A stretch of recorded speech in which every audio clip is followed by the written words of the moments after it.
Hey team, I wanted to answer a question that was recently asked, and that is, what does it mean to run the tangents? Okay, a lot of athletes definitely forget about this tactic when they're racing. And what's key when you're running a road race, you want to always run the least amount of distance as possible, okay? Let your competition run further than they need to.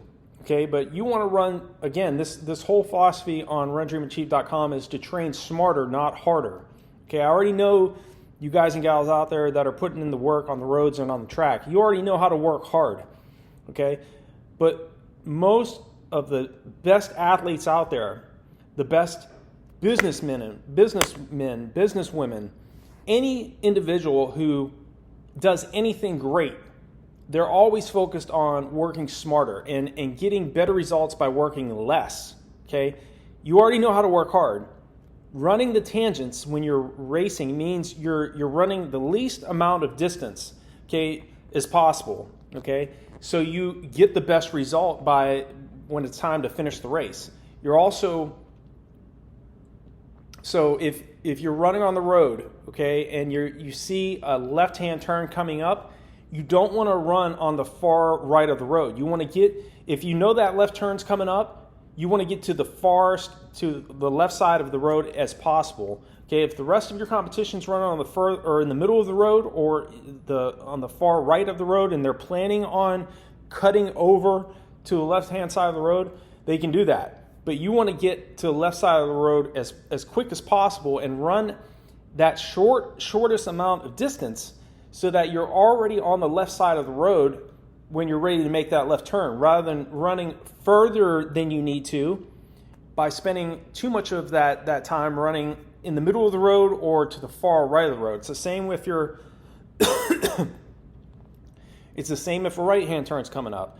Get to the far right-hand side of the road so you don't have to run further than you need to. And this is just another tactic that, again, you can implement in your racing style, and it does take time. Again, a lot of athletes, they're real zoned in on trying to hit their splits and trying to run their pace, their goal pace in the races. But when it comes to running, especially the longer the distance, running the tangents really plays a part in running more effectively, running less distance, and running a faster time when it comes to down to the finish line. Of course, you have to put in the work. You have to put in that hard anaerobic training. You have to train at paces that are significantly faster than your goal race pace often enough that your body adapts. And again, it takes 3 weeks up to 4 weeks for your body to adapt to any stress you're placing on it. So you're not it's the training you're doing today. The results of the training you're doing today, you're going to see those results 3-4 weeks down the line. So if you're having a hard time hitting the paces right now, just be patient, okay? You are going to deal with frustration. You are going to deal with times in training where you're doubting yourself, you're doubting your capability. Maybe you think you're getting too old, or maybe you think, the event you're training for right now, it just isn't the right event.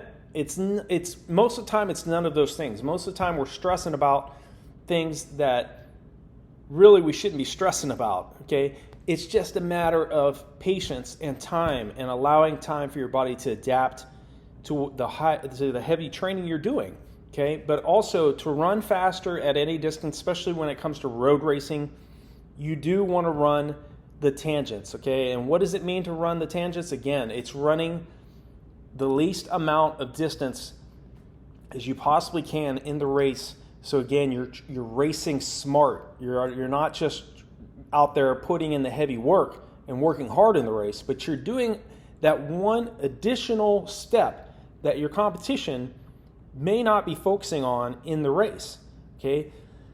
So anytime you have a turn coming up, run the least amount of distance and get to the far right or get to the far left-hand side of the road once you see that turn coming up, okay?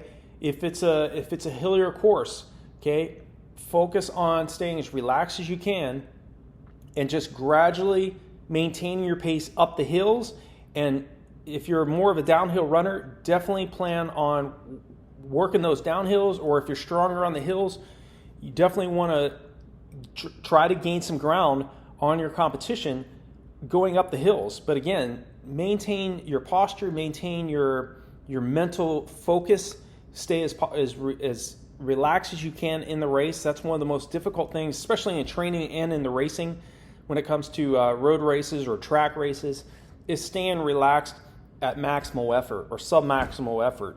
Okay, and this definitely takes practice, and that's why the training is so key. You want to make sure you're making your mistakes in training. Okay, don't wait till race day to make a mistake by not drinking enough or stressing over the start. The race itself.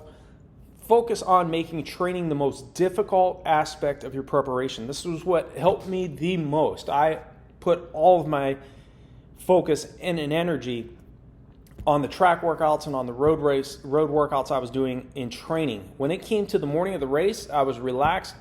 I mean, especially when I ran 2:19 for the marathon at the California International Marathon 2007. I mean, I was joking around with my teammates. I was just totally relaxed because I was confident in the hard work that I put in leading up to that race. And you have to do the same, okay? But you also have to be smart in the race. And one of the best things you can do is not only monitoring your muscular tension, monitoring how you're feeling, but also running these tangents, okay? Again, let your competition not focus on this aspect, but it's very, very important to focus on running the tangents, running the least amount of distance as you possibly can when it comes to racing, because again, you're racing smarter, not harder. You're going to get better results because again, you're running less distance than your competition.